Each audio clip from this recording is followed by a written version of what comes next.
ನಮಸ್ಕಾರ. ಇವತ್ತಿನ ಈ ಒಂದು ವಿಡಿಯೋನಲ್ಲಿ ನಾವು ಹಿಸ್ಟೋರಿಕಲ್ ಸ್ಕೂಲ್ ಆಫ್ ಲಾ ನೋಡೋರಿದ್ದೀವಿ. ಐತಿಹಾಸಾತ್ಮಕ ಅಥವಾ ಐತಿಹಾಸಿಕ ನ್ಯಾಯಶಾಸ್ತ್ರದ ಪಾಠಶೈಲಿ ಅಂತಕ್ಕಂಥ ವಿಷಯವನ್ನು ನಾವು ಚರ್ಚೆ ಮಾಡಲಿದ್ದೀವಿ. ಈಗಾಗಲೇ ನಾವು ಈ ವಿಷಯದಲ್ಲಿ ಏನು ನೋಡಿದ್ದೀವಿ ಅಂತಕ್ಕಂತಹ ಒಂದು ಸಂಕ್ಷಿಪ್ತ ವಿವರಣೆಯನ್ನು ಮಾಡಿಕೊಂಡು ಅದರ ಲಾಜಿಕ್ ಏನು ಅನ್ನೋದನ್ನು ನಾವು ತಿಳ್ಕೊಂಡ್ರೆ ನಾವು ಮುಂದುವರಿಬೋದು ಅಂತಕ್ಕಂಥದ್ದು. Today we are at this stage. We have completed these 2 stages. We have studied the natural law school, we have studied the positive law school, and we have understood the difference between natural law and positive law ಅನ್ನೋದನ್ನು ನಾವು first ಅರ್ಥ ಮಾಡ್ಕೊಳ್ಬೇಕು. Natural ಲಾನ ನಾನು ತುಂಬ ಇಲಾಬ್ರೇಟಾಗಿ ಪಾಠ ಮಾಡಿದ್ದೀನಿ. 2 ಗಂಟೆಗಳ video ನಿಮಗಿದೆ. ಅದನ್ನು ಸರಿಯಾದ ರೀತಿಯಲ್ಲಿ ತಿಳಿದುಕೊಳ್ಳುವಂಥದ್ದು ನಿಮ್ಮ ಅವಶ್ಯಕತೆ ಇದೆ. And it is completely based on philosophy. It is reason and we can also call it as the morality. Reason, morality, ethics, morality, divine, all these things, including religion, ಇದೆಲ್ಲವನ್ನು ಒಳಗೊಂಡಿದೆ. ಇದು ಮನುಷ್ಯನ ವಿಚಾರ ಶಕ್ತಿಯಿಂದ ಹಿಡ್ಕೊಂಡು ಕಾನೂನು ಪ್ರಾರಂಭ ಆಗುತ್ತೆ. ಪ್ರಾರಂಭ ಆದ ಮೇಲೆ ಅದು ಇವತ್ತಿನ ಕಾಲದಲ್ಲಿ ಅಲ್ಟಿಮೇಟ್ಲಿ ಫಸ್ಟು ನಾವು ಫಿಲಾಸಫಿ ಅಂತ ಹೇಳ್ತೀವಿ, ಫಿಲಾಸಫಿಕಲ್ ಎರ ಆರ್ ಏನ್ಷಿಯಂಟ್ ಎರ. ಅದಾದ ನಂತರ ರಿಲಿಜಿಯಸ್ ಎರ, ಥಿಯಾಲಜಿ ಅಂತ ಹೇಳ್ತೀವಿ. ಅಂದರೆ ಸೇಂಟ್ ಥಾಮಸ್ ಅಕ್ವಿನಾಸ್ ಇವನ ಎರ ಒಂದು ಬರ್ತದೆ, ಅದು ಮಿಡ್ಲ್ ಏಜ್ ಅಂತ ಹೇಳ್ತೀವಿ ಅಥವಾ ಮಿಡೀವಲ್ ಪೀರಿಯಡ್ ಅಂತ ಹೇಳ್ತೀವಿ. ಆಮೇಲೆ ಸೆಕ್ಯುಲರ್ ಪೀರಿಯಡ್, ಮಾಡರ್ನ್. ಈ 3 ಹಂತದಲ್ಲಿ ನಾವು ಕಲಿತೀವಿ. ಯಾವುದನ್ನು? ಈ ನ್ಯಾಚುರಲ್ ಲಾ ಅಂದರೆ ಮನುಷ್ಯನಿಂದ ನೈಸರ್ಗಿಕವಾಗಿ ಬಂದಂತಹ ಕಾನೂನು ಅಂತಕ್ಕಂಥದ್ದನ್ನು. Here the law originates from the bottom, from the thinking capacity of A human being. Human has A faculty, thinking power. ಅದಕ್ಕೆ ರೀಸನ್ ಅಂತಕ್ಕಂಥ ಹೆಸರನ್ನು ಕೊಡ್ತಾರೆ. ಆ ವಿಷಯದ ಮೇಲೆ ನಾವು ಏನು ಮಾಡಿದ್ದೀವಿ? ನ್ಯಾಚುರಲ್ ಸ್ಕೂಲ್ನ ನೋಡಿದ್ದೀವಿ. Then positive school, we have seen positive school. Here in the positive school, this morality and other things, it is not considering morality. No moral, no ethics. ಇದನ್ನು ಬಿಟ್ಬಿಟ್ಟು ನಾವು ಕಾನೂನನ್ನು ಕೇಳ್ತೀವಿ. ಲಾ ಆ್ಯಸ್ ಇಟ್ ಈಸ್, ಹೇಗಿದೆ ಹಾಗೆ ಅದನ್ನು ನಾವು ತರ್ಜುಮೆ ಮಾಡ್ತೀವಿ. ವಿ ವಿಲ್ ಅನಲೈಸ್ ಲಾ, ಲಾನ ಅನಲೈಸ್ ಮಾಡ್ತೀವಿ. ಅದು ಹೇಗಿದೆ, ಏನು ಮಾಡುತ್ತೆ, ಅದರ ಲಾಭಗಳೇನು. See in this we will start earning, thinking about pleasure, thinking about pain, utility theory. All these things are covered in this concept of positive theory. And today we are going to discuss the history, ಇತಿಹಾಸವನ್ನು ಆಧರಿಸಿ, ಇತಿಹಾಸದ ಮೇಲೆ. ಅಂದರೆ law is not imposed. Here law is imposed. It is a command theory. Here law is imposed, command theory. Austin's theory, ಅದು command theory ಅಂತ ಹೇಳ್ತೀವಿ. Command theory ಅಂತಂದರೆ there must be a sovereign, strong person ಇರಬೇಕು. ಅವ ಏನು ಹೇಳ್ತಾನೆ ಅದು ಕಾನೂನು ಅಂತಕ್ಕಂಥದ್ದು. What the sovereign tells is law ಅಂತಕ್ಕಂಥದ್ದು ಹೇಳ್ತೀವಿ. Morality, ethics, all these things, this is all blah ಅಂತ ಹೇಳ್ತಾರೆ. This is all blah, will not follow all that ಅಂತಕ್ಕಂತಹ ವಿಷಯವನ್ನು ನಾವು ತಗೊಳ್ತೀವಿ. However this fails when we look at Hitler, Nazis rule, it fails. Even the law is imposed and the law is not following the natural principles, then the law is not a law, it fails ಅಂತಕ್ಕಂಥದ್ದನ್ನು ನಾವು ಈ positive ಲಾನಲ್ಲಿ ನೋಡ್ತೀವಿ. Positive ಲಾ ಎಲ್ಲಿ apply ಆಗುತ್ತೆ ಅಂತಂದರೆ civilised ಸೊಸೈಟಿಯಲ್ಲಿ apply ಆಗುತ್ತೆ. We in India we are having a civilised society. therefore positive law can be applied in India ಅನ್ನೋದನ್ನು ನಾವು ಒಪ್ಕೊಳ್ಬೋದು. Here and there people may criticise it, but by and large in a civilised society positive law is okay. And positive law ಯಾವಾಗ okay ಅಂತಂದರೆ if the laws are not conflicting with natural principles ಅಂತಕ್ಕಂಥ ಸಂದರ್ಭದಲ್ಲಿ ಅದು okay ಅಂತಕ್ಕಂಥದ್ದು. ಈ ಅಪ್ರೋಚನ್ನು, ಕಾನೂನು ಹೇಗಿದೆಯೋ ಅದೇ ರೀತಿ ನೋಡುವಂತಹ ಅಪ್ರೋಚನ್ನು ನಾವು ಪಾಸಿಟಿವ್ ಅಥವಾ ಎಂಪೆರಿಕಲ್ ಸ್ಕೂಲ್ ಅಂತೀವಿ. ಎಂಪೆರಿಕಲ್ ಅಂತ ಶಬ್ದ ಬಂದಿರೋದು ಕಮಾಂಡ್ ಥಿಯರಿ ಮೇಲೆ ಅಂತಕ್ಕಂಥದ್ದನ್ನು ನಾವು ನೋಡಬೇಕು. ಅದನ್ನು ತರ್ಜುಮೆ ಮಾಡ್ತೀವಿ. ಈ ರೀತಿಯಾಗಿ ನಾವು ಕಾನೂನಿನ ಅಭ್ಯಾಸವನ್ನು ಮಾಡ್ತೀವಿ. ಆದರೆ ನ್ಯಾಚುರಲ್ ಲಾನಲ್ಲಿ will go to the root of the concept. ಏನು ಮನುಷ್ಯನಿಗೆ ಥಿಂಕ್ ಮಾಡುವಂತಹ ಸ್ವಭಾವ ಇದೆ, ಯೋಚನೆ ಮಾಡುವಂತಹ ಸ್ವಭಾವ ಇದೆ. ಆ ಸ್ವಭಾವದ ಪ್ರಕಾರ ನಾವು ಏನು ಮಾಡಬೇಕು, ಕಾನೂನನ್ನು ಮಾಡಬೇಕು. ಮನುಷ್ಯನ happiness important. The maximum happiness of the maximum number is the Jeremy Bentham's theory. So that was the concept that is available here, and the Austin's command theory. There must be a sovereign ಅಂತಕ್ಕಂಥದ್ದನ್ನ ಹೇಳ್ತಾರೆ. ಅದಕ್ಕೆ ಅಲ್ಲಿ ನೈತಿಕತೆಗೆ ಮಹತ್ವ ಇರೋದಿಲ್ಲ, ಎಥಿಕ್ಸಿಗೆ ಮಹತ್ವ ಇರೋದಿಲ್ಲ. ಲಾ ಹೇಗಿದೆ ಹಾಗೆ ನೋಡ್ಬೇಕು ನಾವು ಅಂತಕ್ಕಂಥದ್ದನ್ನು. ನೀವು ADM ಜಬಲ್ಪುರಲ್ಲಿ ಫಾಲೋ ಮಾಡಿದ್ದು ಅದನ್ನೇ, ಲಾ ಹೇಗಿದೆ ಹಾಗೆ ನೋಡಿದ್ದೀವಿ ನಾವು. But ultimately it changed. Okay, I am not going to put into your constitutional concept here. Today we are going to learn the historical school. Let us see what is the idea of historical school today ಅನ್ನೋದನ್ನು ನೋಡೋಣ.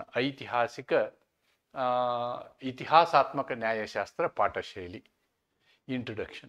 The historical school of jurisprudence is a significant theory in the field of legal philosophy. ನೋಡಿ, ಇತಿಹಾಸವನ್ನು ಓದಬೇಕು. ಬಹಳ ನಾನು hate ಮಾಡ್ತಿದ್ದಂಥ subject ಇತಿಹಾಸ. ನನ್ನ ಹೈಸ್ಕೂಲ್ನ ದಿನದಲ್ಲಿ ನನಗೊಬ್ಬರು ಮಾಸ್ಟರ್ ಇದ್ದರು, ಅವ್ರ ಹೆಸರು ಹೇಳಬೇಕು. ಸುಮಾರು ನನ್ನ ಹೈಸ್ಕೂಲ್ ಜೀವನ 50 ವರ್ಷಗಳ ಹಿಂದಿನ ಜೀವನ. ನಿಡಗುಂದಿ ಅಂತಕ್ಕಂಥ ಒಬ್ಬ ಮಾಸ್ಟರ್ ಇದ್ದರು. ಅವರು ಇತಿಹಾಸವನ್ನು ಎಂದೂ ಪುಸ್ತಕ ನೋಡಿ ಹೇಳಲಿಲ್ಲ, ಹೀಗೆ ನಿಂತ್ಕೊಂಡು ಇತಿಹಾಸವನ್ನು ಹೇಳ್ತಿದ್ರು. ಅಂದರೆ ಒಬ್ಬ ಮನುಷ್ಯನಿಗೆ ಇಂಟ್ರೆಸ್ಟ್ ಬರಬೇಕು. ಇವತ್ತು ಆ ಇತಿಹಾಸವನ್ನು ಯಾಕೆ ಓದಬೇಕು ಅನ್ನೋದನ್ನು ನನಗೆ especially historical concept of law ಅಂತ ಏನು ಹೇಳ್ತೀವಿ ನಾವು, ಇದು ನೋಡಿದಾಗ ಅನಿಸ್ತಾ ಇದೆ, yes, history is so important ಅಂಥೇಳಿ. Okay, let it be. The historical school of jurisprudence is a significant theory in the field of legal philosophy. It emphasises that law is not created suddenly. ನೋಡಿ, ಕಾನೂನು ತಂತಾನೇ ಉದ್ಭವ ಆಗಲಿಲ್ಲ. R by mere ಲೆಜಿಸ್ಲೇಷನ್ನಿಂದ ಅದು ಉದ್ಭವ ಆಗಲಿಲ್ಲ. ಅಂದರೆ they will go to a concept of primitive society. ಒಮ್ಮೆ ಸಮಾಜ ಪ್ರಾರಂಭ ಆಗೋದಕ್ಕಿಂತ ಮೊದಲು ಅಥವಾ ಜಸ್ಟ್ ಪ್ರಾರಂಭ ಆದಾಗ ಅದನ್ನು ನೀವು ಕಾನ್ಸೆಪ್ಟ್ಗೆ ಗಮನಕ್ಕೆ ತಗೋಬೇಕು. ಸರ್ಕಾರನೂ ಇರಲಿಲ್ಲ, ಏನೂ ಇರಲಿಲ್ಲ, ಜನ ಹುಟ್ಕೊಂಡಿದ್ರು, ಒಬ್ರಿಗೊಬ್ಬರು ಗುಂಪು ಗಟ್ಕೊಂಡು ಜೀವಿಸ್ತಿದ್ರು. ಆ ಗುಂಪನ್ನು ನಾವು ಸಮಾಜ ಅಂತ ಹೇಳ್ತಾ ಬಂದ್ವಿ. ಅಂತಹ ಸಂದರ್ಭದಲ್ಲಿ ಅವಾಗ ಕಾನೂನೇನು ಮೇಲಿನಿಂದ ಬರಲಿಲ್ಲ ಅಂತ. That is what is the idea merely. But it is a gradual development rooted in customs. ನೋಡಿ, what is important here is customs. ಒಂದು ಸಮಾಜ ಪ್ರಾರಂಭ ಆದಾಗ ಅವರು ಇದನ್ನು ಮಾಡಬೇಕು, ಇದನ್ನು ಬಿಡಬೇಕು ಅಂತಕ್ಕಂಥ ಒಂದು ಸಂಪ್ರದಾಯವನ್ನು ಬೆಳೆಸ್ತಾರೆ. ಅವರು ಒಬ್ರಿಗೊಬ್ಬರು ಅನುಕೂಲ ಆಗುವಂಥ ಸಂಪ್ರದಾಯವನ್ನು ಬೆಳೆಸ್ತಾರೆ. ಅದು ಬೇಸಿಸ್ ಆಗುತ್ತೆ. ಹಿಸ್ಟಾರಿಕಲ್ ಸ್ಟಡಿನಲ್ಲಿ basis is custom, basis is tradition, basis is habit, basis is social practice. ನೋಡಿ, ಅವತ್ತು ನಾವು ಸಮಾಜದಲ್ಲಿ ಏನೇನು ಪ್ರಾಕ್ಟೀಸ್ ಮಾಡ್ತೀವಿ, ನಮ್ಮ ಏನು ಆಶೋತ್ತರಗಳೇನಿದ್ದಾವೆ, ನಮ್ಮ ಚಟಗಳೇನಿದ್ದಾವೆ, ಅಥವಾ ನಮ್ಮ ಸಂಪ್ರದಾಯ ಏನಿದೆ, ಇವೆಲ್ಲವನ್ನ ನಾವು ಗಮನಿಸ್ತೀವಿ, ಅವೆಲ್ಲವುಗಳನ್ನು ಪಾಲಿಸ್ತಾ ಬರ್ತೀವಿ. ಅವಾಗ ಸರ್ಕಾರ ಯಾವುದು ಇರೋದಿಲ್ಲ. In primitive nature you will find no government. Therefore what is decided by the society is followed by everybody. Therefore, if I am following something, it gets the color of law. According to this school, law is the product of historical evolution. ನೋಡಿ, ನಾವು ಇತಿಹಾಸದಿಂದ, ಪುರಾತನ ಕಾಲದಿಂದ ಇದು ಬೆಳೆದು ಬಂದಂತಹ ಒಂದು ವ್ಯವಸ್ಥೆ ಕಾನೂನು ಅಂತಕ್ಕಂಥದ್ದು. Not imposed by anybody, sovereign. So this is against positive law. ನಾವು ಪಾಸಿಟಿವ್ ಲಾ ಅಂತ ಏನು ಹೇಳ್ತೀವಿ? Sovereign command. Command is the law ಅಂತ ಹೇಳ್ತೀವಿ ನಾವು. Austin, see, this is dead against the concept of Austin. Shaped by the collective spirit and consciousness of community. ಒಂದು ಸಮುದಾಯ ಎಲ್ಲ ಒಟ್ಟಿಗೆ ಸೇರಿ ಏನು ವಿಚಾರ ಮಾಡ್ತಾರೋ ಅವರ ವಿಚಾರವೇ ಕಾನೂನು, ಅದು ಕಾನೂನಿನ ಉಗಮ. The source of law, it originates from the primitive society, and that society, how it thinks, what are its habits, what are its daily life, all those things are the source of law, the starting point of law, not the law is imposed by somebody. ಕಾನೂನು ಇವತ್ತೇ ಬರಲಿಲ್ಲ, ಅದು ಎಂದು ಸಮಾಜ ಹುಟ್ಕೊಳ್ತೋ ಸಮಾಜದ ಜೊತೆಗೆ ಕಾನೂನು ಹುಟ್ಕೊಳ್ತು. For example, ಭಾಷೆ ಸಮಾಜದ ಒಂದು ಕೊಡುಗೆ. ಸಮಾಜದಲ್ಲಿ ನಾವು ಒಬ್ಬರು ಇನ್ನೊಬ್ಬರನ್ನ ಕಮ್ಯುನಿಕೇಟ್ ಮಾಡಲಿಕ್ಕೆ ನಾವು ಭಾಷೆಯನ್ನು ಉಪಯೋಗ ಮಾಡ್ತೀವಿ. ಕರ್ನಾಟಕದವರು ನಾವು ಕನ್ನಡ ಭಾಷೆಯನ್ನು ಉಪಯೋಗ ಮಾಡ್ತೀವಿ, ಕೇರಳದವರು ಮಲಯಾಳಂ ಉಪಯೋಗ ಮಾಡ್ತಾರೆ. ಕಮ್ಯುನಿಕೇಷನ್ ಅಂದರೆ ಅವರ ಸಮುದಾಯ ನಮ್ಮ ಸಮುದಾಯ. ಹಾಗೇನೆ ಸಮುದಾಯದಲ್ಲಿ ಭಾಷೆ ಹೇಗೆ ಪ್ರಾರಂಭವಾಯಿತೋ ಭಾಷೆಯ ಜೊತೆಗೆ ಕಾನೂನು ಪ್ರಾರಂಭ ಆಯಿತು. ಕಾನೂನು ಯಾವ ಹೆಸರಲ್ಲಿ ಪ್ರಾರಂಭ ಆಯಿತು? It started in the name of custom, tradition, habit. All these things are the loss of primitive society ಅಂತಕ್ಕಂಥದ್ದನ್ನು ನಾವು ನೋಡ್ತೀವಿ. ಅದು ಬೇಸಿಸ್ಸು, ಅದನ್ನು ಅಭ್ಯಸಿಸಬೇಕು ಅಂತ ಇವ್ರು ಏನು ಹೇಳ್ತಾರೆ ಅಂದರೆ, ಹೇಗೆ ಸಮಾಜ ಬೆಳೀತದೋ ಕಾನೂನು ಬೆಳೀತದೆ, ದೇಶ ಬೆಳೀತದೆ. ದೇಶ ಅಕಸ್ಮಾತ್ ಅವನತಿಗೆ ಹೋದರೆ ಕಾನೂನು ಅವನತಿಗೆ ಹೋಗ್ತದೆ ಅಂತಕ್ಕಂಥ ಕಾನ್ಸೆಪ್ಟನ್ನು ಇಲ್ಲಿ ತರಲಾಗ್ತದೆ.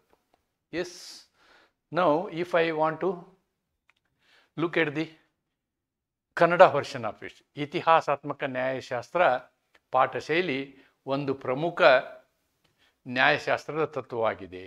ಇದು ಕಾನೂನನ್ನು ಎದೆ ಬಡಿದು ರಚಿಸಿದ ಪದಾರ್ಥವಲ್ಲದೆ ಜನರ ಪದ್ಧತಿ. ಎದೆ ಬಿಡಿದು ಅನ್ನೋದಕ್ಕಿಂತ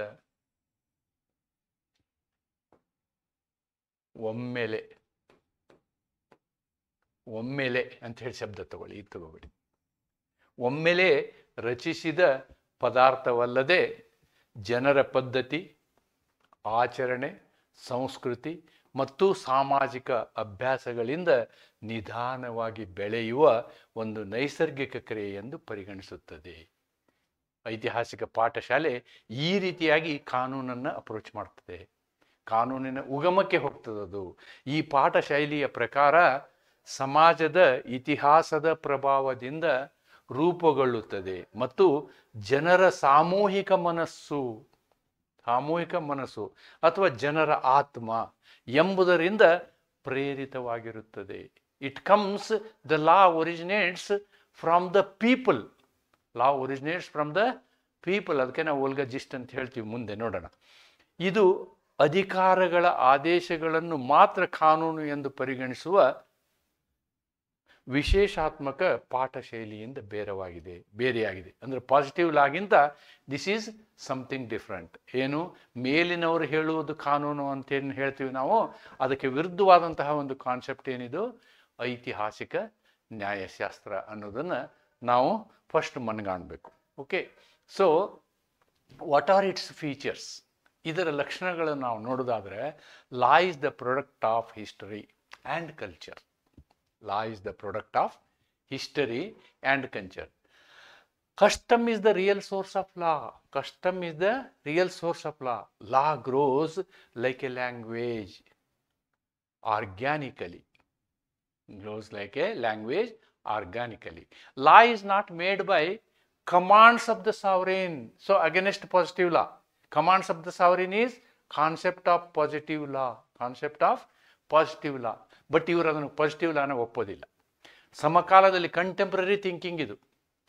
ಪಾಸಿಟಿವ್ ಲಾದ ಬಗ್ಗೆ ಏನು ಅವ್ರು ಥಿಂಕ್ ಮಾಡ್ತಿದ್ರು ಬೇರೆ ಜೂರಿಸ್ಟು, ಅದೇ ಸಮಯದಲ್ಲಿ ಇವರು ಹಿಸ್ಟಾರಿಕಲ್ ಲಾನ ಥಿಂಕ್ ಮಾಡ್ತಿದ್ರು. Society saves the law over time. ನೋಡಿ, ಸಮಾಜ ಕಾನೂನಿಗೆ ಒಂದು ರೂಪುರೇಷೆಯನ್ನು ಕೊಡ್ತದೆ. Society saves the law, not law saves the society.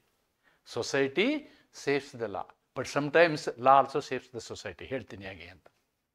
ಕಾನೂನು ಇತಿಹಾಸ ಹಾಗೂ ಸಂಸ್ಕೃತಿಯ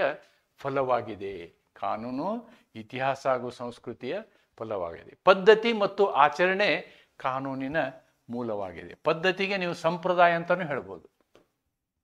ಸಂಪ್ರದಾಯ,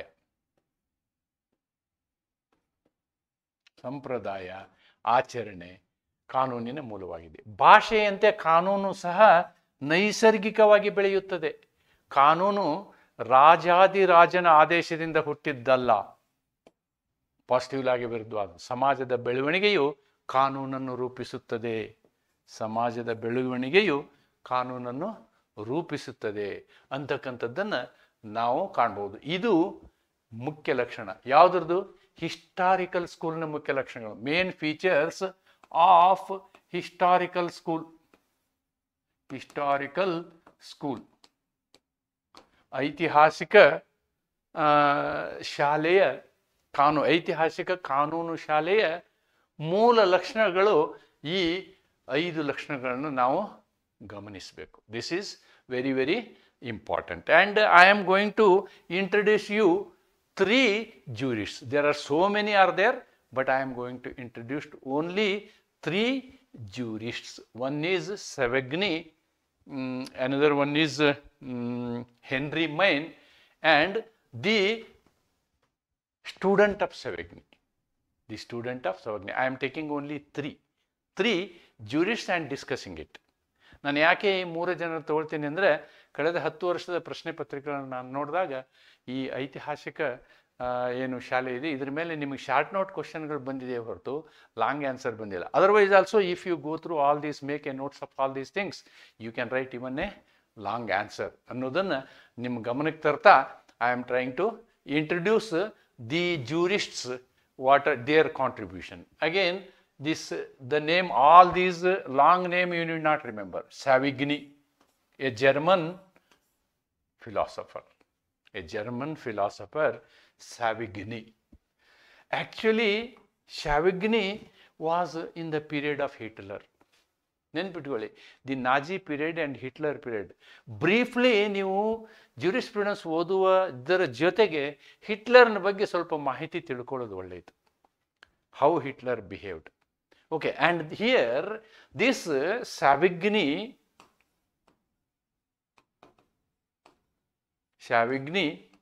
actually studied the history of Roman law. The history of Roman law. He was more influenced by Roman history of law. Roman ಅಂದರೆ ರೋಮ್ನಲ್ಲಿ ಅಥವಾ Roman ನಗರಗಳಲ್ಲಿ ಕಾನೂನು ಯಾವ ರೀತಿ ಬೆಳೀತು ಅನ್ನೋದನ್ನು ಕೂಲಂಕುಷವಾಗಿ ಇವನು ಅಭ್ಯಾಸ ಮಾಡ್ತಾನೆ. ಅದನ್ನೇ ಇವನೇನು ಮಾಡ್ತಾನೆ ಅಂತಂದರೆ ಜರ್ಮನ್ನಲ್ಲಿ ಇದೇ ಥರ ಆಗಬೇಕು ಅಂಥೇಳಿ ಅವನ ಆಸೆ ಆಗಿರುತ್ತೆ. ನೋಡಿ, ಲಾ is the expression of common consciousness. ಇದಕ್ಕೆ ಇನ್ನೊಂದು ಶಬ್ದ ಸ್ಪಿರಿಟ್ ಆಫ್ ಪೀಪಲ್ ಅಂತಲೂ ಹೇಳ್ತಾರೆ. People's spirit. ಜಸ್ಟ್ ಅಂದರೆ ಸ್ಪಿರಿಟ್ಟು, ಓಲ್ಕಾ ಅಂದರೆ ಪೀಪಲ್, ಜಸ್ಟ್ ಅಂದರೆ ಸ್ಪಿರಿಟ್. ಓಲ್ಗಾ ಜಿಸ್ಟ್ ಅಂತ ಹೇಳ್ತಾರೆ ಜರ್ಮನ್ ಭಾಷೆಯಲ್ಲಿ. Volksgeist. Law is the expression of common consciousness of the people. Consciousness of individual is different, consciousness of the community is different. ಎಲ್ಲ ಜನರು ಸೇರಿ ಅವರ ಒಂದು ಆತ್ಮ, ಅವರ ಒಂದು ಮನಸ್ಸು, ಅವರ ಒಂದು ವಿಚಾರಧಾರೆ ಇರ್ತದೆ ಅಲ್ವಾ, ಅದೇ ಕಾನೂನು ಅನ್ನುವ ವ್ಯಾಖ್ಯಾನವನ್ನು Savigny ಕೊಡ್ತಾನೆ. You have to write this first, Savigny, and your first sentence is this. This is the definition of law as per Savigny. Savigny says law is the expression of the people's spirit. Law is the expression of the people's spirit, or law is Volkagist. Law is Volkagist. The most influential thinker of this school is Savigny. Again I tell you, don't remember all this. Savigny, a German jurist. He is a German jurist. He argued that law is the expression of the Volkagist. Law is the expression of the Volkagist. Volkagist means people's spirit, meaning the common spirit or consciousness of the people. He believed that law evolves organically.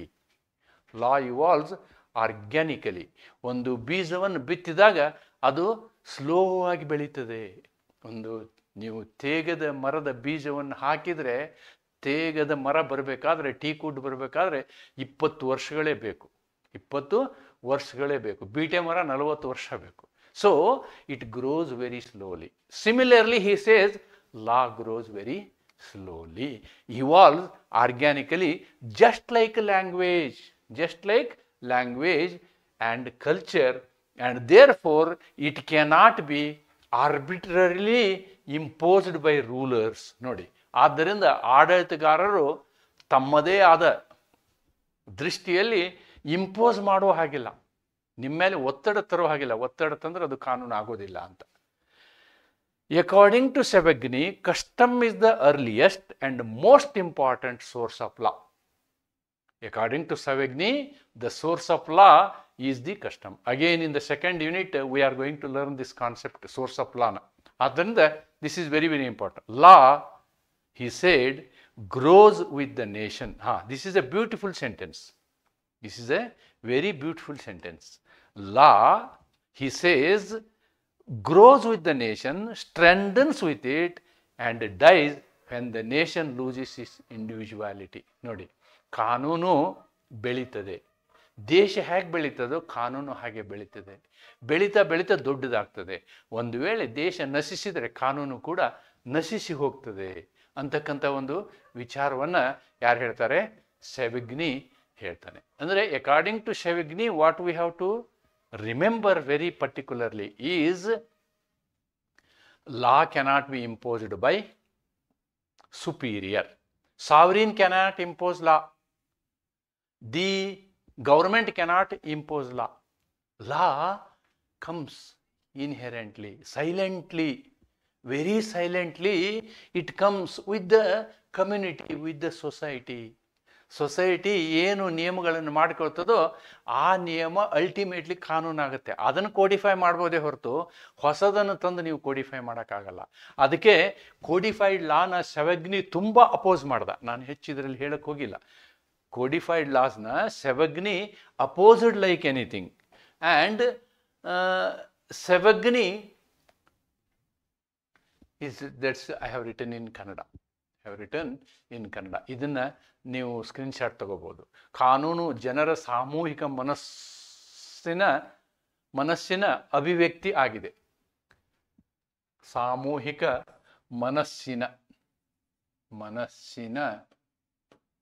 ಮನಸ್ಸಿನ ಅಭಿವ್ಯಕ್ತಿ ಆಗಿದೆ. ಈ ಪಾಠ ಶೈಲಿಯ ಪ್ರಮುಖ ಚಿಂತಕರಾಗಿರುವ ಸವಗ್ನಿ ಅವರು ಕಾನೂನು ಜನರ ಸಾಮೂಹಿಕ ಆತ್ಮದ ಅಭಿವ್ಯಕ್ತಿ ಎಂದು, ವೋಲ್ಗಜಿಸ್ಟ್ ಅಂದ್ರೆ ಅರ್ಥ ಅದು, ಅಭಿಪ್ರಾಯಪಟ್ಟರು. ಅವರು ಕಾನೂನು ಭಾಷೆಯಂತೆಯೇ ನೈಸರ್ಗಿಕವಾಗಿ ಬೆಳೆಯುತ್ತದೆ ಎಂದು ನಂಬಿದ್ದರು. ಅವರ ವಿಚಾರದಲ್ಲಿ ಕಾನೂನು ರಾಜಾದಿರಾಜನ ಇಚ್ಛೆಯಿಂದ ಬರುವುದಿಲ್ಲ. ರಾಜನ ಇಚ್ಛೆಯಿಂದ ಅಥವಾ ಶಾಸನದ ಮೂಲಕ ತಾತ್ಕಾಲಿಕವಾಗಿ ರಚಿಸಲಾಗದು. ಸಾಂಪ್ರದಾಯಿಕ ಪದ್ಧತಿಗಳು ಮತ್ತು ಆಚರಣೆಗಳು ಕಾನೂನಿನ ನಿಜವಾದ ಮೂಲವಾಗಿವೆ. ಕಾನೂನು ದೇಶದೊಂದಿಗೆ ಹುಟ್ಟುತ್ತದೆ, ದೇಶದೊಂದಿಗೆ ಬೆಳೆಯುತ್ತದೆ ಮತ್ತು ದೇಶದ ವೈವಿಷ್ಟ್ಯತೆ ನಾಶವಾದಾಗ ಕಾನೂನು ಸಹ ನಾಶವಾಗುತ್ತದೆ ಎಂಬುದು ಸಾವಿಗ್ನಿಯ ನಂಬಿಕೆ ಆಗಿತ್ತು. ಎಸ್, ಆ್ಯಂಡ್ ದಿಸ್ ಪುಕ್ಚಾ, you have to remember this word only, ಪುಕ್ಚಾ. ಇದೆಲ್ಲ ನೆನ್ಪಿಡಬೇಕು ಅಂತೇನಿಲ್ಲ. ಜಾರ್ಜ್ ಫ್ರೆಡ್ರಿಕ್ ಪುಕ್ಚಾ. ಆ ಪುಕ್ಚಾ ಅಂತಕ್ಕಂಥವನು ಇವನು ಸೆವಗ್ನಿಯ student. He is the student of Savigny. George Friedrich ಪುಕ್ಚಾ was a prominent German jurist and key figure in the historical school of jurisprudence. He believed that law does not originate from the will of lawmakers but evolves naturally from customs, traditions and social life of a people. Like his teacher, ಹೇಳಿದ್ನಲ್ವಾ ನಾನು, like his teacher Savagny, he supported the idea of Volkagist, which means that law reflects the collective consciousness of society. According to Pukcha, law is not created suddenly but grows gradually through history and is deeply connected with the life of a nation. That is his photo. Oh, and The same thing I have written it in Kannada. Whatever Savagni says, he says the same thing. There is a small difference that I am going to tell you in the next chapter. ಪುಕ್ಚಾ ಜರ್ಮನ್ನ ಪ್ರಸಿದ್ಧ ನ್ಯಾಯತಜ್ಞರಾಗಿದ್ದರು ಮತ್ತು ಐತಿಹಾಸಿಕ ನ್ಯಾಯಶಾಸ್ತ್ರ ಶಾಲೆಯ ಪ್ರಮುಖ ವ್ಯಕ್ತಿಯಲ್ಲಿಯೂ ಆಗಿದ್ದರು. ಅವರು ಕಾನೂನು ಸಂಸತ್ತಿನ ಅಥವಾ ಶಕ್ತಿಯ ಆಜ್ಞೆಯಿಂದ, ಸಾರ್ವಭೌಮ ಶಕ್ತಿಯ, ಬರೇ ಶಕ್ತಿ ಅನ್ನೋದಕ್ಕಿಂತ ಸಾರ್ವಭೌಮ ಶಕ್ತಿಯ ಆಜ್ಞೆಯಿಂದ ಹುಟ್ಟುವುದಿಲ್ಲ ಎಂದು ನಂಬಿದರು. ಬದಲಿಗೆ ಅದು ಜನರ ರೂಢಿ, ಪರಂಪರೆ, ಸಾಮಾಜಿಕ ಜೀವನದಿಂದ ಸಹಜವಾಗಿ ಅಭಿವೃದ್ಧಿಯಾಗುತ್ತದೆ. ಅವರ ಗುರು ಸವಗ್ನಿಯವರಂತೆ ಪುಕ್ಚಾ ಕೂಡ ವೋಲ್ಕಜಿಸ್ಟ್ ಅಥವಾ ಜನರ ಆತ್ಮ ಎಂಬ ಪರಿಕಲ್ಪನೆಯನ್ನು ಬೆಂಬಲಿಸಿದರು. ಆದರೆ ಕಾನೂನು ಎಂಬುದು ಸಮಾಜದ ಸಮೂಹ ಚೇತನೆಯನ್ನು ಪ್ರತಿನಿಧಿಸುತ್ತದೆ. Collective will. ಪುಕ್ಚಾ ಅವರಂತೆ ಕಾನೂನು ಎಂಬುದು ಏಕಿಯಾಗಿ ನಿರ್ಮಾಣವಾಗುವುದಿಲ್ಲ, ಬದಲಿಗೆ ಇತಿಹಾಸದ ಪ್ರಕ್ರಿಯೆಯ ಮೂಲಕ ನಿಧಾನವಾಗಿ ಬೆಳೆಯುತ್ತದೆ ಅಂಥೇಳಿ ಹೇಳ್ತಾರೆ ಅವರು. That is what he says.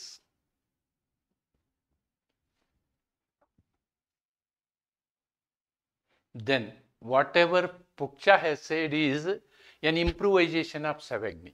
He is the student of Savagni. That's why I have taken more information. Pukcha emphasized the role of jurists in shaping and organizing law. Here Savagni said that is only the origin of law. He never accepted that jurists have written the law. He was not accepting. But he says something more. He believed that while law develops through custom, jurists systemize them. ನೋಡಿ, ಲಾ ಕಸ್ಟಮ್ನಿಂದ ಬರ್ತದೆ, ಅದನ್ನು ಈ ನ್ಯಾಯ ತಜ್ಞರು ಏನು ಮಾಡ್ತಾರೆ, systematic ಆಗಿ ಇಡ್ತಾರೆ. Systematize them and interpret this law. ನೋಡಿ, interpret this law scientifically. This is the additional information Pukcha has given. This was not told by Savagni. What he says is, yes, the law we will get it from the custom and tradition, but that is systematically interpreted and systemized by the jurists ಅಂತ ಹೇಳ್ತಾನೋ. This method called legal dogmatics, juristic dogmatic or legal dogmatic ಅಂತ ಹೇಳಿದೆ, ಹೆಸರು ಕೊಟ್ಟ ಅವನು ಇದಕ್ಕೆ. Involves organizing legal rules logically and clearly. ಅದಕ್ಕೆ jurist ನೀವು ಮಾಡ್ತಿರಲ್ಲ, ಅದು ಕಾನೂನಲ್ಲ. What you have done, what was there in the tradition, that you have made systematized. Pukcha's work brought more structure and clarity to customary law, making it more precise and scholarly. He believed that jurists are not just interpreters but also caretakers of evolving legal tradition. Nodi, beautifully he has analyzed the law. Savagni initiated it and he has beautifully expounded it. What he says, he believed that jurists, he never opposed jurists. Jurists actually interpret the law and they are the caretakers of the law. They keep them in a systematic way ಅನ್ನೋದನ್ನು ಹೇಳ್ತಾರೆ. ಪುಕ್ಚಾ ಕಾನೂನು ರೂಪುಗೊಳ್ಳುವಿಕೆಯಲ್ಲಿ ನ್ಯಾಯತಜ್ಞರ ಪಾತ್ರದ ವಿಶೇಷ ಒತ್ತಡ ನೀಡಿದರು. ಅವರ ಅಭಿಪ್ರಾಯದಲ್ಲಿ ಕಾನೂನು ರೂಢಿ ಮೂಲಕ ಬೆಳೆಯುತ್ತಾದರೂ ನ್ಯಾಯಶಾಸ್ತ್ರಜ್ಞರು ಅದನ್ನು ವೈಜ್ಞಾನಿಕವಾಗಿ ವಿಂಗಡಿಸಿ ವಿವೇಚಿಸಬೇಕು. ಈ ವಿಧಾನವನ್ನು ಜುರಿಸ್ಟಿಕ್ ಡೊಗ್ಮ್ಯಾಟಿಕ್ ಎಂದು ಕರೆಯುತ್ತಾನೆ. ಅಂದರೆ ಕಾನೂನಿನ ನಿಯಮಗಳನ್ನು ತಾರತಮ್ಯವಾಗಿ ಮತ್ತು ಸ್ಪಷ್ಟವಾಗಿ ವ್ಯವಸ್ಥಿತಗೊಳಿಸುವುದು. ಪುಕ್ಕಾ ಅವರ ಕಾರ್ಯವು ರೂಢಿ ಆಧಾರಿತ ಕಾನೂನಿಗೆ ಹೆಚ್ಚು ಕ್ರಮಬದ್ಧತೆ ಮತ್ತು ತಾತ್ವಿಕತೆಯನ್ನು ನೀಡಿತು. ಅವರು ನ್ಯಾಯಶಾಸ್ತ್ರಜ್ಞರು ಕೇವಲ ವಿವೇಚಕರೇ ಅಲ್ಲ, ಬದಲಿಗೆ ಕಾನೂನಿನ ಬೆಳವಣಿಗೆಯ ಮಾರ್ಗದರ್ಶಕರು ಆಗಿದ್ದಾರೆ. As the society grows, the law also grows. It gets modified. Static ಅಲ್ಲ, it is not static. What is natural law concept? It is static. It never changes ಅಂತ ಹೇಳಿದ್ರು. ಯಾರು ನ್ಯಾಚುರಲ್ ಲಾನಲ್ಲಿ ಏನು ಹೇಳಿದ್ರು? Natural law never changes, it is always as it is, everywhere it is same ಅಂತ ಹೇಳಿದರು. But here he says the law changes as society changes, the law grows as society grows, the law evolves as society evolves. ಸಮಾಜ ಬದಲಾದಂಗೆ ಏನಾಗುತ್ತೆ, ಕಾನೂನು ಬೆಳೀತಾ ಹೋಗ್ತದೆ ಅನ್ನುವಂತಹ ಕಾನ್ಸೆಪ್ಟನ್ನು ಇಲ್ಲಿ ಪುಕ್ಚಾ ಅವರು ಕೊಡ್ತಾರೆ. ಆ್ಯಂಡ್ ಫರ್ದರ್ ಹಿ ರಿಜೆಕ್ಟೆಡ್, ನಾ ಹೇಳಿದ್ನಲ್ವ, ನ್ಯಾಚುರಲ್ ಲಾ. ಏನೂ ಚೇಂಜ್ ಆಗೋದಿಲ್ಲ ಅಂತಾರೆ ನ್ಯಾಚುರಲ್ ಲಾ. ಅವರ್ ರೀಸನ್ ಕಾನ್ಸೆಪ್ಟ್ ಇದೆಯಲ್ಲ, ಅದು ಯಾವಾಗಲೂ ಹಾಗೆ ಇರ್ತದೆ ಮತ್ತು ಸದಾಕಾಲ ಅದು ಬದಲಾವಣೆ ಆಗೋದಿಲ್ಲ. ಆಮೇಲೆ ಎಲ್ಲ ಇಡೀ ಪ್ರಪಂಚದಲ್ಲಿ ಒಂದೇ ಇರ್ತದೆ ಅಂತ ಹೇಳ್ತಾರೆ. But it is not like that according to the concept of historical school. ಯಾಕೆ ಅಂತಂದರೆ ಹಿಸ್ಟಾರಿಕಲ್ ಸ್ಕೂಲ್ ಏನಾಗುತ್ತೆ ಅಂದರೆ ಇಟ್ ಬೇಸ್ಡ್ ಆನ್ ಕಸ್ಟಮ್. ನೋಡಿ, ಕಸ್ಟಮು ಒಂದು ತಾಲೂಕಿನಿಂದ ಇನ್ನೊಂದು ತಾಲೂಕಿಗೆ, ಒಂದು ಜಿಲ್ಲೆಯಿಂದ ಇನ್ನೊಂದು ಜಿಲ್ಲೆಗೆ, ಒಂದು ಪ್ರದೇಶದಿಂದ ಇನ್ನೊಂದು ಪ್ರದೇಶಕ್ಕೆ, ಒಂದು ಕಮ್ಯುನಿಟಿಯಿಂದ ಇನ್ನೊಂದು ಕಮ್ಯುನಿಟಿಗೆ ಏನಾಗ್ತದೆ, ಸಂಪ್ರದಾಯಗಳು ಬದಲಾಗ್ತವೆ ಅನ್ನೋದನ್ನು ನಾವಿಲ್ಲಿ ಗಮನಿಸಬೇಕು. He rejected both the natural law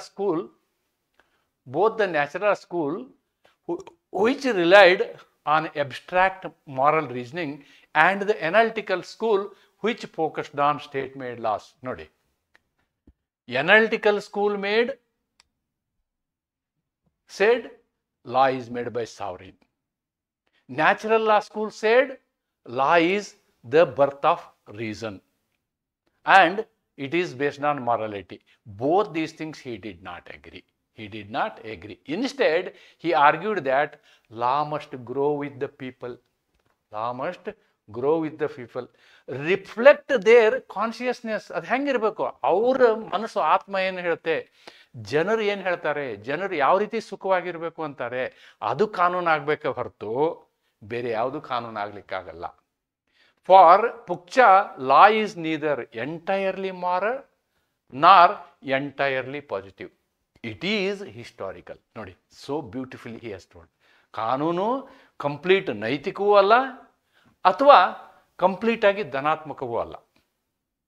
it is historical, cultural and developed through lived experience of society. ಇದು ಹೇಗೆ ಬೆಳೀತದೆ ಅಂದರೆ ಸಮಾಜ ಯಾವ ರೀತಿ ಬೆಳೀತದೆ, ಸಮಾಜದ ಬದುಕು ಇದೆಯಲ್ಲ, ಬದುಕಿನಂತೆ ಕಾನೂನು ಇರ್ತದೆ. Thus gave a balanced realistic picture of law, how it grows. So beautifully I am very much impressed the way he takes this concept of law, Pukcha, right? So that's what he said. ಕನ್ನಡದಲ್ಲಿ ನಾವು ಹೇಳೋದಾದ್ರೆ ಅವರು ನೈಸರ್ಗಿಕ ಕಾನೂನು ಶಾಲೆಯ ತತ್ವವನ್ನು ತಿರಸ್ಕರಿಸಿದರು. ಏಕೆಂದರೆ ಅದು ನೈತಿಕ ತರ್ಕದ ಮೇಲೆ ಅವಲಂಬಿತವಾಗಿತ್ತು. ಅದರ ಜೊತೆಗೆ ಶುದ್ಧವಾದ ರಾಜ್ಯದ ಕಾನೂನುಗಳ ಮೇಲೆ ಅವಲಂಬಿತವಾಗಿದ್ದ ವಿಶ್ಲೇಷಣಾತ್ಮಕ ಶಾಲೆಯನ್ನು ಅವರು ತಿರಸ್ಕರಿಸಿದರು. ಯಾಕೆ ಅಂತಂದರೆ ಅದು ಇಂಪೋಸ್ಡ್, ಸೊಸೈಟಿ ಮೇಲೆ ಇಂಪೋಸ್. ಬದಲಿಗೆ ಅವರ ಕಾನೂನು ಎಂಬುದು ಜನರೊಂದಿಗೆ ಬೆಳೆಯುವುದಾಗಬೇಕು ಮತ್ತು ಅವರ ಕಾನೂನು ಚೇತನೆಯನ್ನು ಪ್ರತಿಬಿಂಬಿಸಬೇಕು ಎಂದು ಒತ್ತಾಯಿಸಿದರು. ಪುಕ್ಟಾ ಅವರ ದೃಷ್ಟಿಯಲ್ಲಿ ಕಾನೂನು ಸಂಪೂರ್ಣ ನೈತಿಕವೂ ಅಲ್ಲ, ಸಂಪೂರ್ಣ ರಾಜ್ಯ ನಿರ್ಮಿತವೂ ಅಲ್ಲ. ಅದು ಐತಿಹಾಸಿಕ, ಸಾಂಸ್ಕೃತಿಕ, ಸಮಾಜದ ಅನುಭವದಿಂದ ಬೆಳೆದದ್ದು. ಈ ಮೂಲಕ ಅವರು ಕಾನೂನು ಬೆಳವಣಿಗೆ ಎಂದು ಸಮತೋಲನದ ಮತ್ತು ವಾಸ್ತವದ ಚಿತ್ರಣವನ್ನು ನೀಡಿದರು. How the law grows, how law gets developed ಅನ್ನೋದನ್ನು systematically he has analysed. And the last person, an English person, both were German. Pukcha and Savagny were German, and this person, Henry Maine, is the English person. Okay, English jurist. ನೀವು ಒಂದು ವಿಶೇಷ ಏನಂದರೆ, he worked in India. In British rule, he came and he worked in India also. There are some references of India also in his theory of historical jurisprudence. I am not going into full detail of all that. I am just taking, because all are having the same concept. Concept is the same. See, law based on culture, that is history. Another important contributor to the historical school was Sir Henry Maine, a British jurist and historian. He was also a great scholar, because lot of important, he worked in various capacities. Henry Maine, a very powerful man. In his famous work, Ancient Law, he has written the book Ancient Law. Henry Maine explained a historical evolution of societies and legal systems. He refers to India also in that. He famously observed that law has moved from status to contract. Yes, he approaches in a different way. What is status? Again, I have told you, primitive society.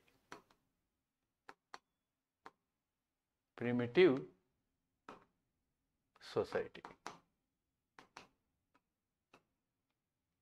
How society grows? In our school days, we used to wear pajamas. Today, you are wearing pants. Difference, the evolution of society, economical evolution. Like that, in a primitive society, the custom, everything is happened. It has stabilized. A stabilized ವ್ಯವಸ್ಥೆಗೆ ಏನಂತೀವಿ ನಾವು status ಅಂತ ಹೇಳ್ತೀವಿ. We will call it as status. This status over a period of development converted into contract. Today we are in a contract life. Social ಅಂದರೆ primitive ಸೊಸೈಟಿನಲ್ಲಿ contract concept ಇರಲಿಲ್ಲ. ಈ ರೀತಿ ನಾವು ಚೇಂಜ್ ಆದ್ವಿ. ಬಟ್ ಹೆಂಗೆ ಚೇಂಜ್ ಆದ್ವಿ ಅಂತಂದ್ರೆ ಈ ಕಾಂಟ್ರಾಕ್ಟ್ ಕೂಡ ಜನರ ಆಶೋತ್ತರಗಳಿಗೆ ಅನುಗುಣವಾಗಿರುವಂಥದ್ದು. ಓಕೆ, ಮೀನಿಂಗ್ ಅರ್ಲಿ ಸೊಸೈಟೀಸ್, ನಾ ಹೇಳಿದ್ನಲ್ಲ, early societies and primitive society were governed by fixed social status like caste or family. ನೋಡಿ, in olden days who was recognized? The family was recognized. In a family, the head of the family was treated a legal person. Even Hindu family nalli hage HUF ಅಂತ ಹೇಳ್ತೀವಿ ನಾವು, ಕರ್ತ ಅಂತ ಹೇಳ್ತೀವಿ. ಕರ್ತ is represented. ಉಳಿದವರೆಲ್ಲ representation ಇರಲಿಲ್ಲ. There was no place for individuality in earlier days. That is status. But ಬರ್ತಾ ಏನಾಯ್ತು? Every person has got independence. Everyone can enter into contract. Okay, but modern law is based on individual agreement. ನೋಡಿ, ಮೊದಲು family concept, society concept, caste concept ಇತ್ತಲ್ವಾ, that is now change to individual concept. Individual agreements and personal freedoms. laissez-faire. We came to the era of laissez-faire. This statement reflects the transformation of law from rigid traditional rules to modern flexible legal systems. Rigid marriage system to living together system. Societal changes. Right? So flexible legal system. That's what he has developed the concept of historical evolution. ಕಾನೂನು ಸ್ಥಿತಿಯಿಂದ ಒಪ್ಪಂದದತ್ತ ಸಾಗಿದೆ, ಸ್ಥಿರತೆಯಿಂದ. ಇದಕ್ಕೆ ನಾವು ಸ್ಥಿತಿಯಿಂದ ಅನ್ನೋದಕ್ಕಿಂತ ಸ್ಥಿರತೆಯಿಂದ ಅಂತ ಹೇಳ್ಬೋದು. Status, ಸ್ಥಿರತೆಯಿಂದ ಒಪ್ಪಂದದತ್ತ ಹಿಂಗೆ ಹೇಳ್ಬೋದು, ಸಾಗಿದೆ. ಇದರಲ್ಲಿ ಪ್ರತಿಯೊಬ್ಬ ಪ್ರಮುಖ ಚಿಂತಕರಾದ ಹೆನ್ರಿ ಮೈನ್ ಅವರು ತಮ್ಮ ಏನ್ಷಿಯಂಟ್ ಲಾ ಕೃತಿಯಲ್ಲಿ ಸಮಾಜದ ಇತಿಹಾಸ ಹಾಗೂ ಕಾನೂನಿನ ಬೆಳವಣಿಗೆಯ ಕುರಿತು ವಿಶ್ಲೇಷಣೆ ನೀಡಿದರು. ಅವರು ಕಾನೂನು ಸ್ಥಿತಿಯಿಂದ ಒಪ್ಪಂದದತ್ತ ಸಾಗಿದೆ, ಕಾನೂನು ಸ್ಥಿರತೆಯಿಂದ.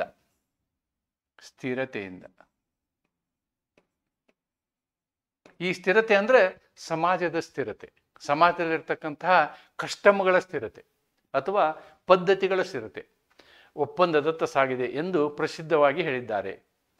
ಅಂದರೆ ಹಿಂದಿನ ಕಾಲದ ಸಮಾಜಗಳು ಅಥವಾ ಕುಟುಂಬಗಳು ಅಥವಾ ಜಾತಿಯಂತಹ ಸ್ಥಿರ ಮಾನ್ಯತೆಗಳ ಆಧಾರದಿಂದ ಆಡಳಿತವಾಗುತ್ತಿದ್ದರೆ, ಆಧುನಿಕ ಕಾನೂನು ವೈಯಕ್ತಿಕ ಒಪ್ಪಂದಗಳು, ಇಂಡಿವಿಜುವಲ್ ಅಗ್ರಿಮೆಂಟ್ಸ್, ವೈಯಕ್ತಿಕ ಒಪ್ಪಂದಗಳು ಮತ್ತು ಸ್ವಾತಂತ್ರ್ಯದ ಆಧಾರದ ಮೇಲೆ ರೂಪುಗೊಂಡಿದೆ.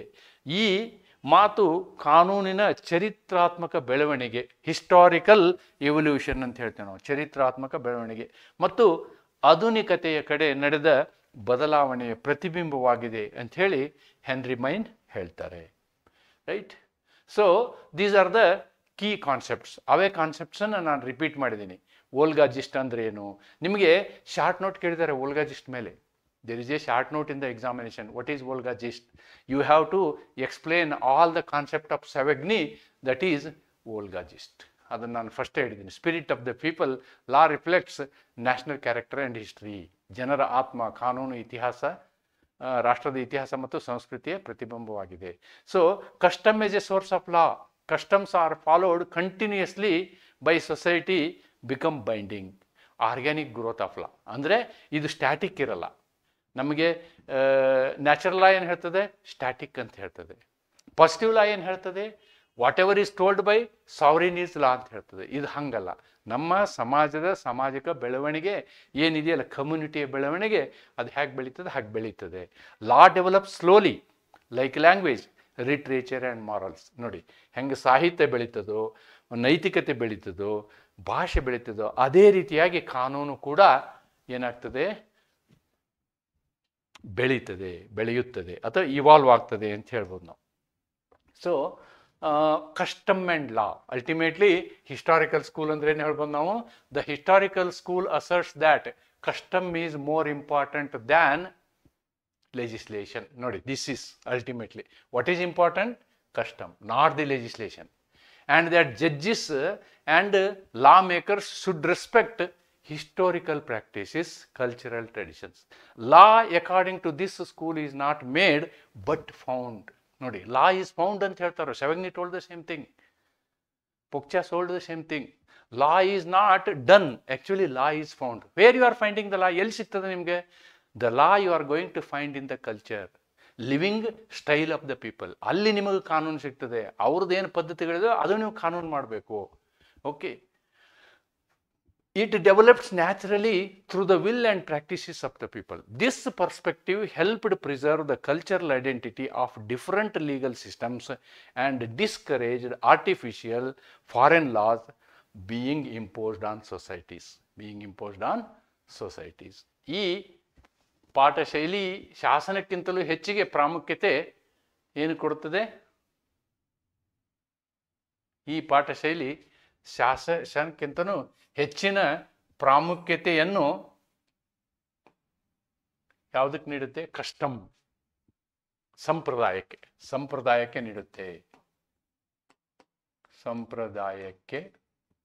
ನೀಡುತ್ತೆ. ನ್ಯಾಯಾಧೀಶರು ತಮ್ಮ ಕಾನೂನು ರಚಿತದಾರರು ಜನಪದ ಪರಂಪರೆ ಮತ್ತು ಸಂಸ್ಕೃತಿಯನ್ನು ಗೌರವಿಸುವ ಅಗತ್ಯವಿದೆ ಎಂದು ಈ ಪಾಠ ಶೈಲಿ ಹೇಳುತ್ತದೆ. ಕಾನೂನು ಮಾಡಲ್ಪಡುವುದಲ್ಲ, ಅದು ಕಂಡುಹಿಡಿಯಲ್ಪಡುವುದು ಎಂಬುದೇ ಇದರ ತತ್ವ. ಇದರ ಇಚ್ಛೆ ಮತ್ತು ಆಚರಣೆಗಳಿಂದ ಕಾನೂನು ಸಹಜವಾಗಿ ಬೆಳೆಯುತ್ತದೆ. ಇದು ಪ್ರತಿ ದೇಶದ ಅಥವಾ ಸಮುದಾಯದ ಕಾನೂನು ವೈಶಿಷ್ಟ್ಯತೆ ಮತ್ತು ಸಂಸ್ಕೃತಿಯನ್ನು ಉಳಿಸಿ ಕಾಪಾಡಲು ಸಹಾಯವಾಗುತ್ತದೆ.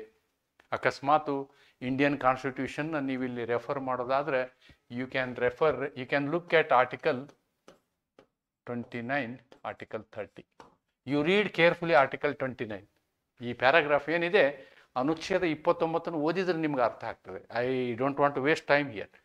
S, criticism. What is the criticism? For everything there is a plus and minus. ಎಲ್ಲದಕ್ಕೂ ಕ್ರಿಟಿಸಿಸಮ್ ಬರೀಬೇಕಾಗ್ತದೆ. ನೀವು ಕ್ರಿಟಿಸಿಸಮನ್ನು ನೆನ್ಪಿಟ್ಕೋಬೇಕು.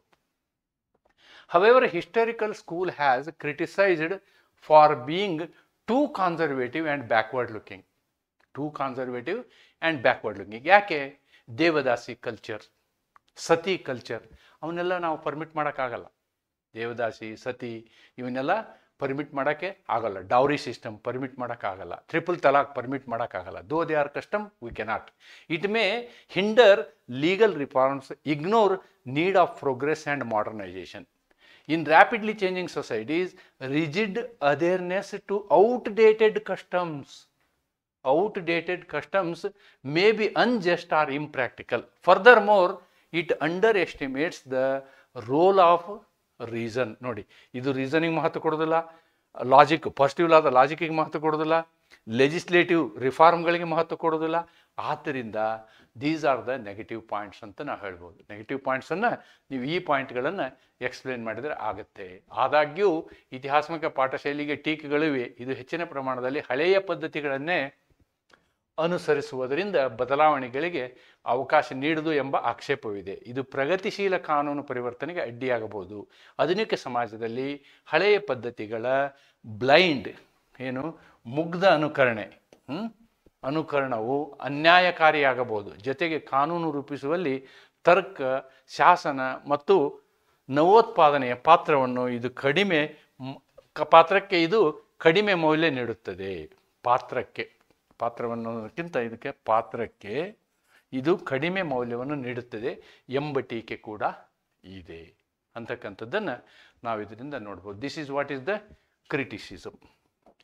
Then I can conclude with this. This much information is sufficient for you for our LLB examination. ಅಂತಿಮವಾಗಿ ಇತಿಹಾಸಾತ್ಮಕ ನ್ಯಾಯಶಾಸ್ತ್ರ ಪಾಠಶೈಲಿಯು ಕಾನೂನಿನ ಮೂಲದ ಕುರಿತು ಒಂದು ಸಾಂಸ್ಕೃತಿಕ ಮತ್ತು ಪಾರಂಪರಿಕ ದೃಷ್ಟಿಕೋನವನ್ನು ಒದಗಿಸಿತು. ಕಾನೂನು ಎಂಬುದು ಕೇವಲ ನಿಯಮಗಳು ಮತ್ತು ದಂಡನೆಗಳ ಕುರಿತು ಅಲ್ಲದೆ ಅದು ಜನರ ಸಹಜ ಮೌಲ್ಯಗಳು, ನಂಬಿಕೆಗಳು ಮತ್ತು ಅನುಭವಗಳ ಪ್ರತಿಬಿಂಬವೂ ಆಗಿದೆ ಎಂಬುದನ್ನು ನೆನಪಿಸಿತು. ಇಂದಿನ ದಿನಗಳಲ್ಲಿ ಕಾನೂನು ಸಾಕಷ್ಟು ಮುಂದುವರೆದರೂ ಕೂಡ ಕಾನೂನಿನ ಮೂಲ ಹಾಗೂ ವಿವಿಧ ಕಾನೂನು ಪದ್ಧತಿಗಳನ್ನು ಅರ್ಥ ಮಾಡಿಕೊಳ್ಳಲು ಇತಿಹಾಸಾತ್ಮಕ ದೃಷ್ಟಿಕೋನ ಇನ್ನೂ ಅತ್ಯಂತ ಪ್ರಾಸಂಗಿಕವಾಗಿದೆ. ಇನ್ conclusion, the historical school of jurisprudence gave an important cultural and traditional perspective of the origin of law. It reminds us that law is not merely about rules and punishments, but also about shared values, beliefs, and experiences of people. Volker just, though modern law has moved beyond many of its principles, the historical approach remains relevant in understanding the roots of legal systems and respecting legal pluralism in diverse societies. So, historical ಕಾನ್ಸೆಪ್ಟನ್ನು ನಾವು ಸಂಪೂರ್ಣವಾಗಿ ಬಿಡುವ ಹಾಗಿಲ್ಲ. ಆಮೇಲೆ ಸಂಸ್ಕೃತಿಯನ್ನು ಉಳಿಸಿಕೊಳ್ಳೋದಕ್ಕೆ ಯಾವತ್ತೂ ನಮ್ಮ ಭಾರತದ ಸಂವಿಧಾನ ಅದಕ್ಕೆ ಅಡೆತಡೆ ಮಾಡಿಲ್ಲ. ಸಂಪೂರ್ಣವಾದ ಸ್ವಾತಂತ್ರ್ಯ ಆರ್ಟಿಕಲ್ ಹೇಳ್ತಾರೆ, ಕಾನ್ಸ್ಟಿಟ್ಯೂಷನಲ್ ಎಕ್ಸ್ಪರ್ಟ್ಸ್ ಏನು ಹೇಳ್ತಾರೆ ಅಂದರೆ, the only article in our constitution which is absolute is Article 29 ಅಂತ ಹೇಳ್ತಾರೆ. Is Article 20. Article 29 is the absolute article. It doesn't have any restrictions. 21 has restriction, 19 has restriction, 14 has so many classifications, whatever it is. But if you go and look at Article 29, it doesn't have restriction. Cultural rights. Cultural rights. With this, I am going to conclude this. ಈ ಒಂದು ಸ್ಕೂಲ್ನ ಒಂದು ನಿಮ್ಗೆ ವಿವರಣೆಯನ್ನು ಕೊಡ್ತಾ ನಾನು 3 ಸ್ಕೂಲ್ಗಳನ್ನು complete ಮಾಡಿದ್ದೀನಿ. ನೋಡಿ, ಇಲ್ಲಿ ಕ್ವಶನ್ ಪೇಪರ್ನು ನಾನು ಇಲ್ಲಿ ಹಾಕಿದ್ದೀನಿ. ಈ ಥರನಾದಂಥ ಕ್ವಶನ್ಗಳು ರಿಪೀಟೆಡ್ ಆಗಿ ಬಂದಿದ್ದಾವೆ. 1, 2, 3 ಇದೇ ಕ್ವಶನ್ಗಳು. ಹಿಸ್ಟಾರಿಕ್ 6 ಮಾರ್ಕ್ಸಿಗೆ ಕ್ವಶನ್ ಎಲ್ಲ 6 ಮಾರ್ಕ್ಸ್ಗೆ question. Examine the historical school of jurisprudence, write note on Volksgeist. Same thing I have seen. So that is why I have not gone into the depth. However, I have kept my lecture very carefully in such a way that even for a long answer, sufficient content I have given. But I am telling you, ಇದಕ್ಕಿಂತ ಇನ್ನೂ ಹೆಚ್ಚು ಹೇಳಲಿಕ್ಕೆ ಸಾಕಷ್ಟು ಇದೆ ಜ್ಯೂರಿಸ್ಪ್ರುಡೆನ್ಸಲ್ಲಿ. ಆದರೆ ನಿಮ್ಗೆ ಅವಶ್ಯಕತೆ ಇಲ್ಲ. ನಿಮಗೆ ಇಂಟ್ರಡಕ್ಷನ್ ನಾವು ಮಾಡಬೇಕಾಗಿದೆ, ಸ್ಕೂಲ್ಗಳನ್ನು ಮಾಡಿದ್ದೀವಿ. ಆದ್ದರಿಂದ ಇನ್ನು ಉಳಿದಂತಹ ಇನ್ನೊಂದು ಸ್ಕೂಲ್ ಇದೆ, sociological school.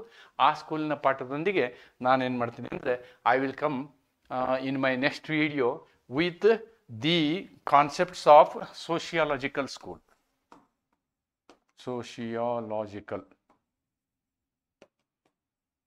school. Some overlap irutte alli. Whatever it is, I will come with sociological.